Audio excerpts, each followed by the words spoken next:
Right, good morning, folks. Welcome back to Fenny for the Soul. And today we have a very interesting guest. This is 15-year-old Saanvi Kumta, a non-resident Indian student all the way from Kuwait.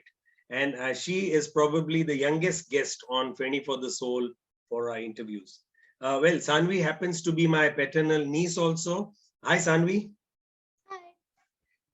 Little louder, Saanvi. We need to hear you. Yeah. Hi. Yeah, and Sanvi is my cousin Prakash Kumta and his wife Rajul's daughter. They Prakash lives and works in Kuwait. Now Sanvi has been an animal lover from her childhood, and she's always loved cats, dogs, reptiles, and so many other animals. When she was in Bengaluru and Mumbai, all of that. Now, about 3 years back, Sanvi was introduced to this wonderful not-for-profit organization called Become a Foster Guardian. It's better known as BFG Kuwait. Now, BFG Kuwait is run by a young Russian lady who rescues abandoned pets, anywhere in Kuwait, and finds them homes either in Kuwait and across the world, really, in USA and Europe. Some very, very good work being done by that lady and her team. Now, Sanvi was introduced to BFG Kuwait and was impressed by the fact that you could become a foster, guardian for pets. And she got home her first pet about 3 years back. And in the last 3 years, she has fostered over 30 pets, largely dogs. And these have been fostered by her before they have found new homes. So this is all that she's done from the age of 12 to 15 now. What is interesting is very recently Sanvi started using her creative skills in handcrafting several gifts from beads, like making keychains, table mats, coasters, and wall hangings, what have you. We'll see more of that in a video. And the important thing is she started selling this through a store and online, and through her school friends, and the money generated has been given to these animal rescue and rehab groups in Kuwait, and every penny really that she's donating to this cause, which is fantastic. So let us go ahead and speak to the sensitive teenager. So Sanvi, how is the weather in Kuwait? It's very hot. Yeah, what is the temperature like now? Like around 50 degrees. 50? Yeah, my 50. Gosh, yeah. So like some parts of our Rajasthan. Were fantastic. You said something that it had reached 60 degrees and people even fried an egg outside. Yeah, just to see whether it cook or not. So it's very hot, very hot. My gosh. So you all live an air-conditioned life all the time. Yeah. We don't have fans, so yeah, it's completely on AC. Great. So what I'm going to do is I'm going to show you a video and then ask you the question. Okay.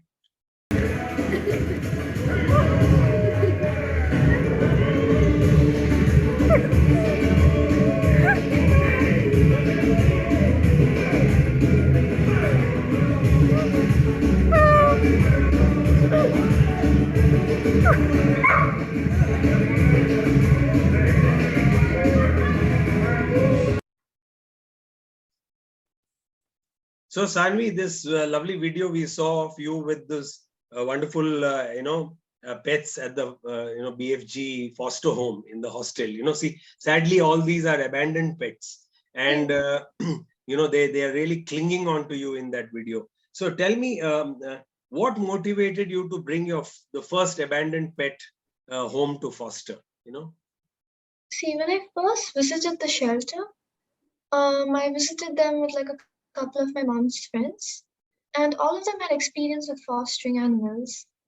So, and they had told me about the horrors and the abuse that these animals have faced after they have been thrown out. So, as soon as I entered the shelter, I was greeted by all these animals, abused animals, smiling and welcoming my presence. And like I sat down, they all came on top of me. You saw in the video, right? They're like just very happy for someone to be there. And then I noticed in the corner there was this like small white fluffy dog. And he wasn't like interacting with all the guests who had come there, like all the animal lovers who had come there. He wasn't like interacting. He was in the corner. And then I had asked the founder of BFG, the young Russian lady. She had come to me and said like, "Would you like to foster him?" And the thought of fostering was like very new for me at that time. And the only thing I'd heard about fostering was through those friends. And I immediately said yes. And we took him home that day. We introduced him to Riley, in a parking, because our house is Riley, just to Riley. tell, guess is your doggy. Yeah, because our house is not our house, it's Riley's territory as well. So we had to introduce the fluffy white dog in our parking lot. His name is Harrison. And like in the first few days, he was very cautious because he was new. And he's lived in that shelter like so many other dogs for like a couple of years, like so many years, with no home to go to. And this was his first time coming to a proper house. So he's very cautious. We gave him a little tour of the house. We said, like, this is the bedroom, this is your food bowl. And in the first few days, he just immediately changed. He became so much happier. He kept jumping around. He kept playing with Riley. And as soon as I used to come from school, he used to jump on me. He used to like, lick my hands and say, "Oh my God, you're back." And I realized that these dogs, after you foster them, even for a couple of days, they change up so quick. They become so happy. And I think my main motivation at that time was probably just to help them. Because you can see that pain in their eyes, yet they are wagging their tails. So I would just say that it's just to help them get a Wonderful. better life. Wonderful. Wonderful. So nice to hear. I'll show a video before I ask you the next question.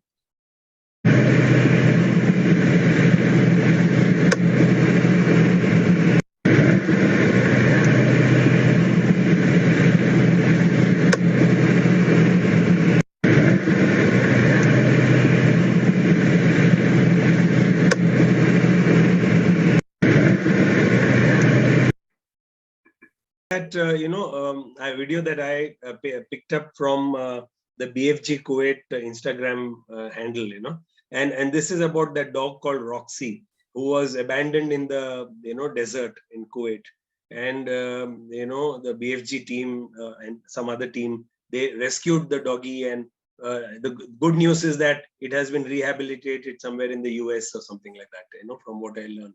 So why do you think, from your discussion with the BFG people and other rescue groups, why do people in Kuwait abandon pets like this, so often? Yeah. I think mainly like pets, like not only in Kuwait, I think all around the world. It's just that for Kuwait, I've seen people, you think of pets as like gifts or toys. Like if it's your 7th birthday, you gift a little puppy. And what they do is that they're fine with taking care of the dog or the cat just for like a few days. You just have to feed it, you play with it, and that's it. Once it starts to become bigger, once you realize the responsibility it takes to start taking care of them, they get a little like frightened. They don't want to take care of that burden, and they think of the pet as a burden.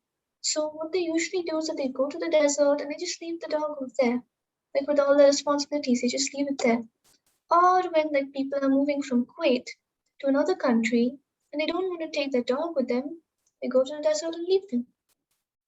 And there's also another case, like there's a bigger problem called Friday Market. I think BFG like exposes a lot of their work. What they do is that they breed dogs and they keep them in like filthy cages. And they keep them like for a couple of years until they like succumb to to the diseases present in this conditions. Uh, and what happens is that they only use the dogs for breeding purposes, and they sell the dogs for like a meager this price. And these dogs are mainly sick because they haven't gotten enough food, they haven't gotten enough love. And what happens is that these dogs, the diseases they get, usually they don't survive longer. They don't survive. And a major disease could be like parvo, which is quite common for the rescue dogs in Kuwait. So like most of the rescue cases, they're mostly like about getting the hospital bills, like making sure the dog is alive. So I'd say yeah, and because if the dog is sick, it's going to go to the desert again. They're just going to throw them out. So that's the kind of scenario that the challenge for the rescue groups and rehab groups in Kuwait. That's very, very unfortunate.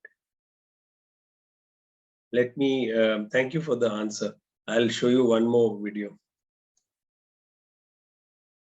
For this, finally, I'm visiting the Bedazzled gift place where is the magic come through, and everything, every single bit going to the BFG donation. Look this amazing cup. So you can put it on the top of your glass, these orange pieces, and put the stroke inside. You know my English are the best one in the world. So now I'm introducing these little things. You can put your phone wire here and having fun as well in the car. That's my favorite pick. 5 kg price and charity is going. We have earrings. We have a car chain, right? We have a black cat, which one will give you a best luck. We have a dozens beautiful exclusive pieces, which one you're never going to have in your life. So you can contact Bedazzled gift and make an order. So the full payment are going to sponsor the PFG. Your kids can play with these things, all right? So lovely. So you know that thanks to the BFG team, they took you through, all your wonderful beadwork. Because friends, all this wonderful beadwork has been made handcrafted by Sanvi here, and she has an Insta handle called Bedazzled_gift. Is that right? Yeah, Bedazzled_gift. That's the Insta handle. Please go and check it out. The proceeds from the sale of all these wonderful handcrafted beadwork is going to these different rescue and rehab groups, animal rescue and rehab groups in Kuwait. So tell us, Sanvi, that when did you think of using your creative skills to help animals? So I would say it first started out like as a hobby. I used to sell them in school. Like it's very time consuming. Like this one, it took me about 2 days to make. Wow. While this one took me only 1 hour to make. So like, there's a difference. So I used to like just sit and make all these beads, and I used to sell them in school. And like whatever little money I used to get, I used to donate it to BFG alongside like more donations. And then like COVID happened, like the pandemic, and then usually my very small business at the time was mainly through like word of mouth. So once COVID happened, I wasn't able to keep in contact with my friends like physically.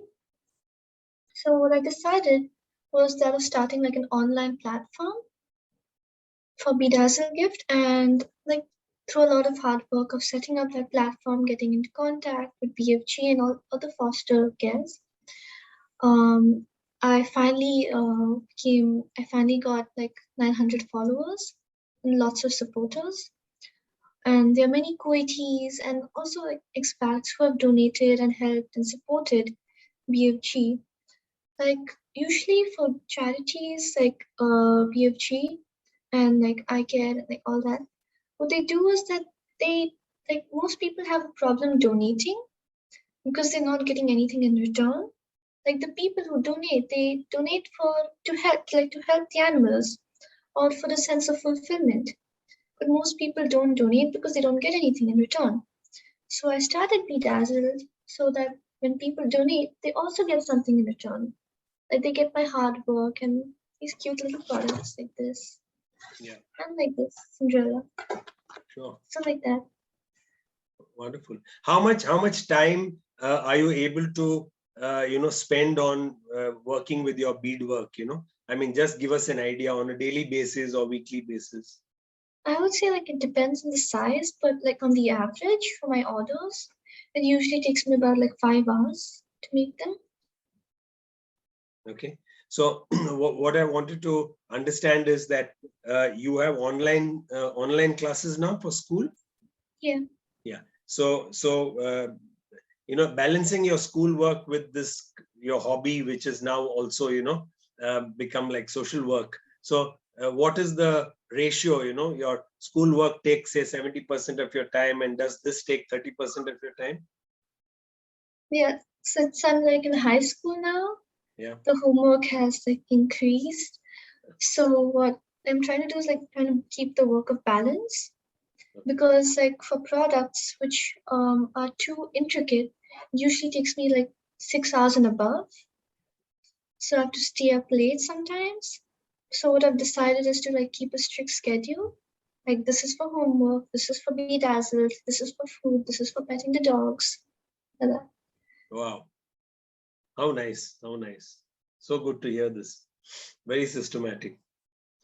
Okay, I'm going to show a favorite photo of yours. Let me see this. And here you have a nice photo of you and your lovely dog, Riley.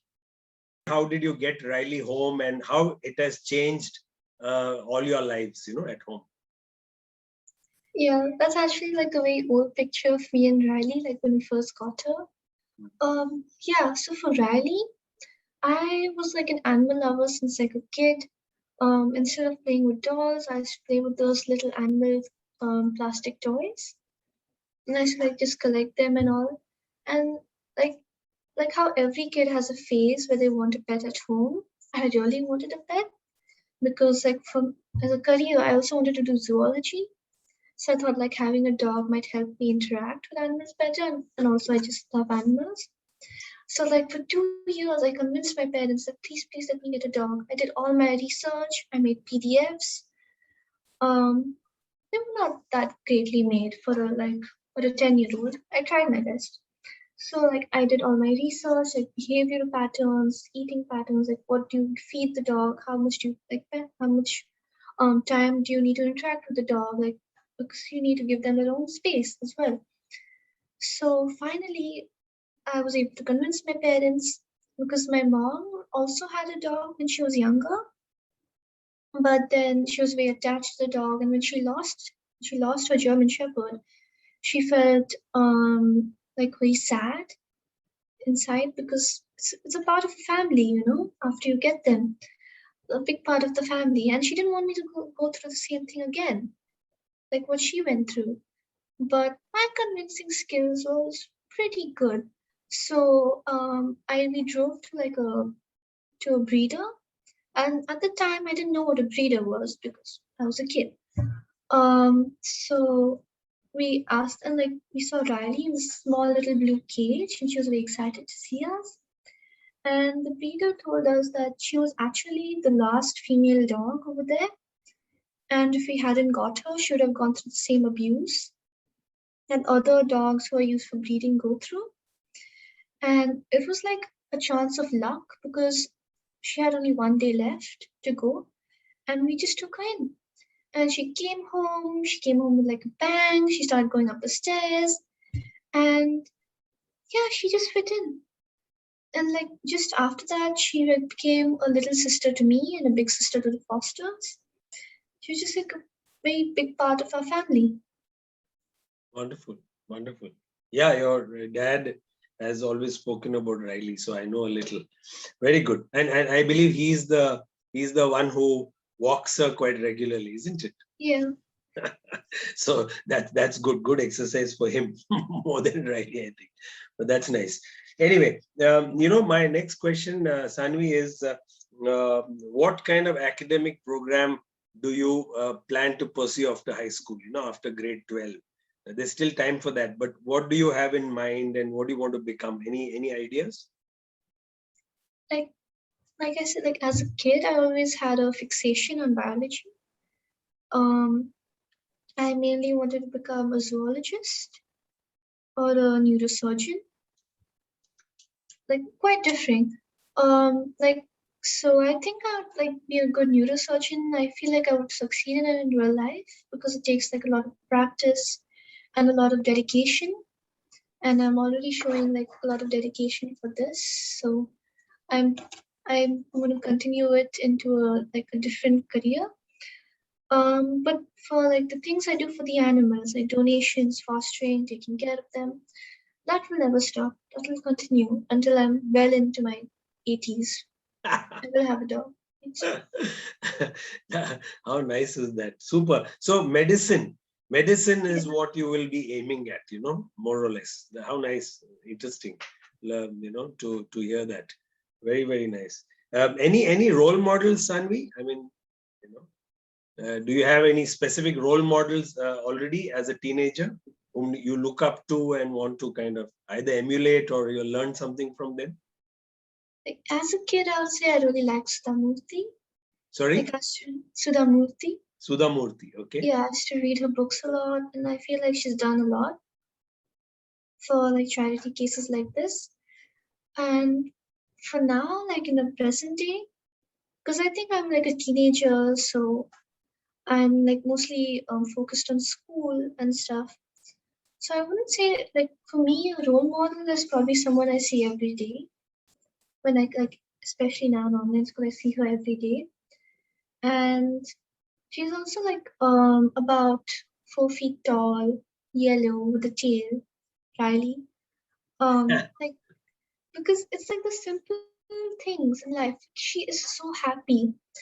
And despite the amount of assignments I go through, despite to keep up with the orders, and like in BFG, you see the cases of the dogs being abused. That's you can see like them, like their hurts, their wounds, and you just feel very like this because you feel bad for them. And the only help I can do is through Bedazzled. That's how I give them the money. And I just see Riley to my side, and she's just smiling like this. And I think that motivates me, like to like to go on and just like look at the brighter side of life always. Yeah, she's always positive. So. How nice is that? Super, super. So thank you, Sanvi, for spending this time with us, and very happy to have you on Penny for the Soul. And we, wish you all the very best in your future, career and life. And may God bless you. And as we say in Goa, Dev Bare Karo.